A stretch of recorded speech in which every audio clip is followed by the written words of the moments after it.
ሰርቪስ እና የሰው ሀብት ልማት ቢሮ ምክትል ቢሮ ኃላፊና የሪፎርም አስተባባሪ፣ የተከበራችሁ ዶክተር ጌታቸው የፌዴራል ሲቪል ሰርቪስ ኮሚሽን የመሪ ስራ አስፈጻሚ፣ ዶክተር ሰይድ የዛው ተቋም መሪ ስራ አስፈጻሚ ናቸው። ዶክተር ብርሃኑ በተመሳሳይ መሪ ስራ አስፈጻሚዎች ናቸው። እነዚህ ሶስት ሰዎች ስናስመጣቸው ከአንዳንዶቻችሁ ኃላፊዎችና ከአንዳንዶቻችሁ አስተባባሪዎች ጋር ብዙ አውርተናል።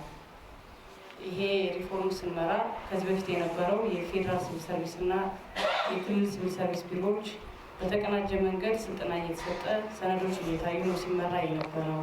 ስለዚህ አሁንም በእንዲህ አይነት መንገድ መመራት አለበት የሚል ብዙዎቻችሁ ኮሜንት አድርጋችሁናል፣ በኃላፊዎቻችሁ አማካኝነት ማለት ነው። ይሄ እኛም መጀመሪያ አስበን የነበረው ፕሮግራም ስለሆነ በተለይ የፌዴራል ሲቪል ሰርቪስ ሰዎችን ለማግኘት ብዙ ክልሎች ጥያቄ ስለሚያቀርቡ ለእኛ ፕራዮሪቲ ተሰጥቶ ነው እነዚህ ሰዎች የመጡ። በነገራችን ላይ ፖሊሲውን አጠቃላይ የወጣውን ሕግ የሀገሪቱ የሲቪል ሰርቪስ የመንግስት አገልግሎትና አስተዳደር ሪፎርም አጠቃላይ መሀንዲሶች የሚባሉት እነሱና እነሱ መሰል ሰዎች ናቸው ያሉት። አብዛኞቹ ከተለያየ ዩኒቨርሲቲ ከትልቅ ዩኒቨርሲቲ ገብተው ነው እየሰሩት ያለ እና ይህንን እድል በማግኘታችን እናንተም ማክብራችሁ ስለመጣችሁ በዚህ በሰልጣኙና በቢሮ ስም ማመስገን ነው የምፈልገው። ሞራል ከዛ ውጪ በደንብ እንድትረዱ የምንፈልገው የፌዴራል ሲቪል ሰርቪስ ኮሚሽን እና አሁን ላይ ያለው የፌዴራል ተቋማት ያው ሞሰብን ስላየን ለሞሰብ ድጋፍ ማታ እስከ 6 እስከ 7 ሰዓት ድረስ እናስመሻቸው የነበሩ እነሱ የሚልኳቸው ልጆች ናቸው። የስራ ባህላቸውን የቀየሩ እንግዲህ ሲቪል ሰርቪስ ይታወቃል፣ የወረቀት መስሪያ ቤት ነው። ብዙ እንደሌላው የምትዝናናበት ሰው የምትደግፍበት መስሪያ ቤት አይደለም። ግን ሰርቶ ያሳያል በሚል በትልቅ እምነትና ቁርጠኝነት ነው የሚመጡት ሰዎች። ብዙ ከሪፖርት አደራረግ ጀምሮ ብዙ ነገር አስተምረውናል። ስለዚህ በክልላችንም ሞሰብን ተግባራዊ ስናደርግ አጠቃላይ አሰራሩን ስንዘረጋ ከመጀመሪያው ጀምሮ የፌዴራል ሲቪል ሰርቪስ ኮሚሽን ሙያተኞች፣ አመራሮች በስልክም በአካልም በሰነድም ትልቅ ድጋፍ ነው ሲያደርጉልን የነበረ። ብዙ ነገር ነው የተማርነው። ይህንን በማድረጋቸው ውጤት አይተናል። ከዚህኛው መድረክ ምንድነው የምንጠብቀው ተብሎ ሲታሰብ እንግዲህ እነሱን መረጃ እንዲኖራቸው በክልል ደረጃ እንደ ሀገር የተጀመረውን ሪፎርም ለማስተግበር ከፌዴራል ጋር በመናበብ እና ስልጠናዎቹ እንዲያገኙ ማድረግ። በአጋጣሚ እኛ እድለኞች ነው። ብዙ ልጆች ተሳትፈዋል፣ በእነሱ ሰልጥነዋል። 1 ወርም 2 ወርም እየቆዩ ነው የመጡት። ይህን 1 ዓመት 2 ዓመት ብዙ ድል አግኝተናል። ኤክስፖጀራችን ሰፊ ነው።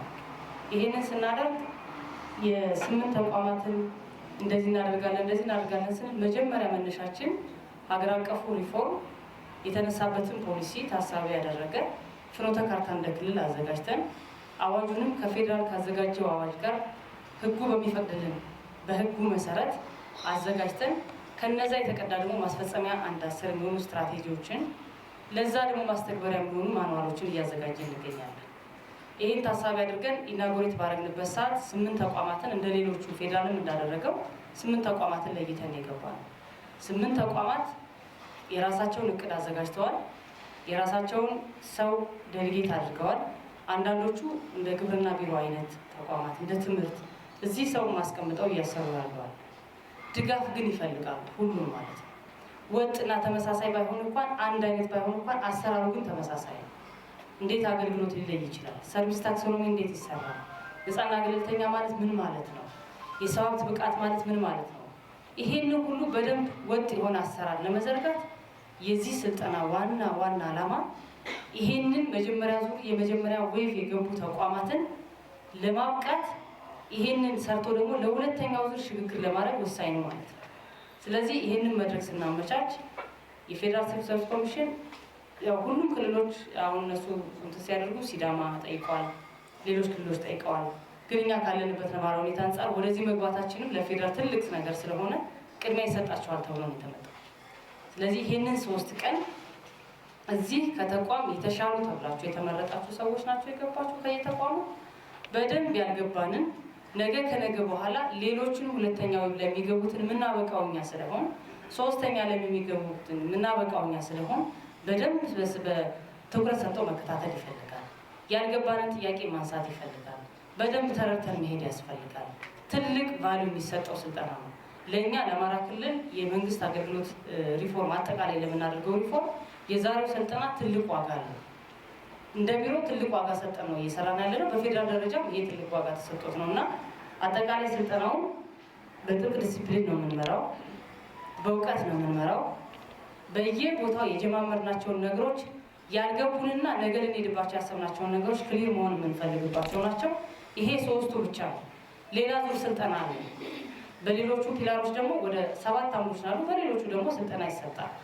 አሁን እነዚህ ላይ ኤግዞስቲቭሊ ቅድሚያ መስጠት ያለባቸው ስለሆኑ የፌዴራል ተቋማት በኋላ ይሰጧቸዋል። እነሱ 2 ወር 1 ወር በስቴት ማነው ስራ አመራር እየገቡ የሚሰሩት። እኛም ቀጣይ የምንሄደው ወደ እንደዚህ አይነት አካሄድ። ስለዚህ ገብተን የምንሰራው ነገር እንዳናጣ በደንብ አቴንሽን ሰጠን መከታተል መቻል አለብን። እሳቤው ምንድን ነው የሚለውን ነገር እንግዲህ ሪፎርሙ ጥሩ ነገሩ ወደ ሪፎርም ስንገባ በመውሰብ ያገኛነትን ነገር ወደ ተቋማት ብንቀይረው ኢምፕሊመንት ብናደርገው የተሻለ በምርትም በኢኮኖሚም እድገት እናሳያለን ነው በአገልግሎትም። ስለዚህ ይህንን ለማድረግ ደግሞ ሪፎርሙ የሚታይ ነገር ኤቪደንስ ያለው ነገር አሳይቶናል። የዛ ውጤት ነው። ስለዚህ ይህንን መድረክ በጥብቅ ዲሲፕሊን መርተነው እናንተም ተከታትላችሁ የሚጎለውን ነገር ካለ እያስተካከላችኋቸው 3ቱን ቀን በጥብቅ ዲሲፕሊን ተከታትላችሁ ለሁላችንም ለእኛም እዚህ ያለው ሰው አንዳንዶቻችሁ ትልልቅ ታይትል ያላችሁ ናችሁ እዚህ የተመረጣችሁ። በተለይ ግብርና አካባቢ እኔ ያለኝ መረጃ እንደዛ ነው። ግብርና ትምህርትም አሉ የምንላቸውን ሰዎች ነው የመረጥን ብሎናል ቢሮ ኃላፊ። ሌሎችም ተቋማት በተሻለ መንገድ እኛም ስንመርጥ ተቋማችን ላይ ያልናቸውን ሰዎች ነው የመረጥነው። ስለዚህ ይህንን ሪፎርም በደንብ ልንመራ የምንችልበት ፕላትፎርም ይፈጥራል ብለን ነው የምናስብ። መድረካችን በፈጣሪ ፈቃድ በእኛ ኮሚትመንት የተቃና ይሆናል ብዬ አስባለሁ። የዚህ ክልል ሪፎርም የምንጀምርበት በእውቀት የምንጀምርበት ቦታ ላይ ስለምንገኝ ከነዚህ ሰዎች ትልቅ ግባት ነው የምንፈልገው። እነሱም ስለመጡ አክብረው ስለመጡ ፌዴራልም ስለላከልን እናንተም ደግሞ በጥብቅ ዲሲፕሊን መጥታችሁ ክትት ብላችሁ ገብታችሁ እንደጀመራችሁት ውጤታማ ሆነን እንድንለያይ ያደራ ማለት እፈልጋለሁ። መድረካችን በይፋ ተከፍቷል። ክብር ይስጥልን።